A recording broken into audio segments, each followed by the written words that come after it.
எல்லாம் போட்டு எங்கடா போறீங்க நீங்க கேட்பீங்க. நம்மள ஒரு கல்யாணத்துக்கு தாங்க இன்வைட் பண்ணியிருந்தாங்க. அந்த கல்யாணத்துக்கு தாங்க நம்ம போயிருந்தோம். அப்படியே சுற்றி ஒரு வீடியோ எடுத்துட்டு உள்ளே போக ஆரம்பிச்சாச்சுங்க. மண்டபம்லாம் நல்லா பெருசாக கிராண்டாக இருந்து உள்ளே போன உடனே சாசு மாதிரி ஏதோ ஜூஸ் கொடுத்தாங்க. அதை அப்படியே வாங்கிட்டு மேலே போக ஆரம்பிச்சாச்சுங்க. மேலே வந்து பார்த்தோம்னா ஏசியோட ஹாலு சும்மா சூப்பராக இருந்துச்சுங்க. நம்ம அப்படியே ஒரு நல்ல இடமா பார்த்து நம்ம பசங்களோட அட்டியை போட்டாச்சுங்க. அப்படியே வீடியோக்கு ஒரு ஹாயை காமிச்சிட்டு நம்ம மாப்பிள்ளை அப்படியே கொடுத்த ஜூஸை குடிச்சு பார்த்துட்டு சும்மா சூப்பராக இருக்குன்னு சொன்னாங்க. நம்மளோட இன்னொரு மாப்பிள்ளையும் குடிச்சு பார்த்துட்டு சூப்பராக இருக்குன்னு சொன்னாங்க. அடுத்து நம்மளும் குடிச்சு பார்த்தாங்க. நல்லா தாங்க இருந்துச்சு. ஆனால் கூலிங் தாங்க இல்லை.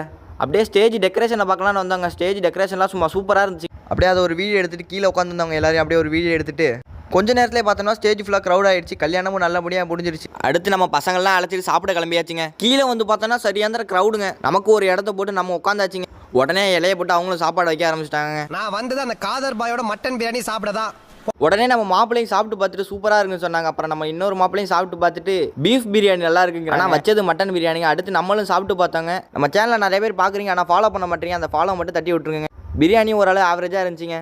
வெளில வந்து பார்த்து ஐஸ்கிரீம் கொடுக்கறதுல சரியான க்ரௌடுங்க. நம்ம விக்கி மாப்பிளை மட்டும் வாங்கிட்டாங்க. நம்மளுக்கு அப்படியே கையை விட்டு ஒரு வெளியே ஐஸ்கிரீம் வாங்கியாச்சுங்க. அப்படியே ஐஸ்கிரீம் வீடியோ எடுத்து சாப்பிட்டு பார்க்க ஆரம்பிச்சாச்சுங்க. விக்கி மாப்பிளை சாப்பிட்டு பார்த்துட்டு நல்லா தான்டா இருக்குது அப்படின்னாங்க. நம்மளும் சாப்பிட்டு பார்த்தாங்க. வெனிலா ஐஸ்கிரீம் நல்லா தாங்க இருந்துச்சு. அப்புறம் இருறான்னு நம்ம விக்கி மாப்பிளை போய் பீடா வாங்கிட்டு வந்து பீடாவை போட்டு பார்த்தாங்க. நல்லா தாங்க இருக்குன்னு கல்யாணமும் நல்லபடியாக முடிஞ்சுங்க. வீடியோ அதோட முடிஞ்சுங்க. நம்மளும் அப்படியே வேன் ஏறி வீட்டுக்கு கிளம்பிட்டோங்க.